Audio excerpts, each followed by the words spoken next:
Sholem Alechem, sur Père Gimel, Alakha Yud Gimel, qu'est-ce qui se passe avec un goy, un converti, excusez-moi.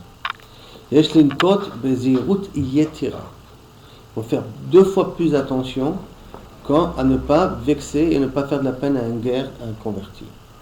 Ametzaro ouvert b'shlosha lavim. Quelqu'un qui fait de la peine à un guerre, il est ouvert 3 lavim. Je fais de la peine à un juif, je suis ouvert un lav et un c. Mais un guerre, 3 lavim. Alav sheneemar al kol Israël, v'lo tonu ishtamito, le premier fameux lav qu'on n'a pas faire de la peine à quelqu'un.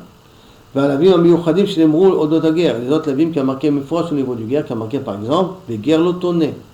Ne pas faire ona'a en guerre. V'lo tilchetzeno, ne pas faire de pression en guerre. Qui guérit maïtem beret Misraël, vous êtes en Égypte vous aussi.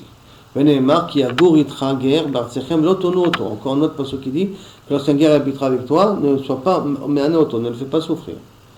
Donc, Ayen Be'emshech Legabé sur Onat guerre ou Be'eter Bio, après on développera un peu plus qu'est-ce que c'est Onat guerre. Mais déjà à ce niveau-là, il faut comprendre que lorsqu'on vexe un guerre, on transgresse 3 fois plus interdit que lorsqu'on vexe un juif. Donc quand on a affaire à un guerre, il faut faire très attention. Pour ça, quelqu'un qui se convertit, qui se marie avec une convertie, ou une convertie qui se marie avec un converti, c'est pas chaud. Parce qu'il doit faire attention à ne pas la vexer.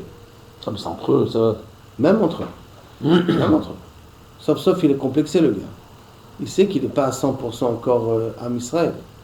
Même qu'il est converti, même qu'il est sincère et tout ça. Donc, par conséquent, il faut faire très attention à ne pas le mettre le porte-à-faux, surtout, Bevada, comme c'est déjà à cause de la Shonara, on n'a pas le droit de lui rappeler d'anciennes fautes. Ah, tu te rappelles, toi, que tu étais un goy une fois. Ça, c'est Vada qu'on n'a pas le droit. Mais même quand on lui parle, il faut faire attention à ne pas lui parler avec un peu plus de respect, ne pas le vexer. Parce qu'il se vexe facilement, parce qu'il a ce complexe-là de savoir qu'il est guerre, donc il se vexe facilement. Et en plus de ça, du fait qu'il se vexe facilement, la Torah nous a donné 3 interdits sur le guerre. De faire attention à ne pas le vexer. C'est ça.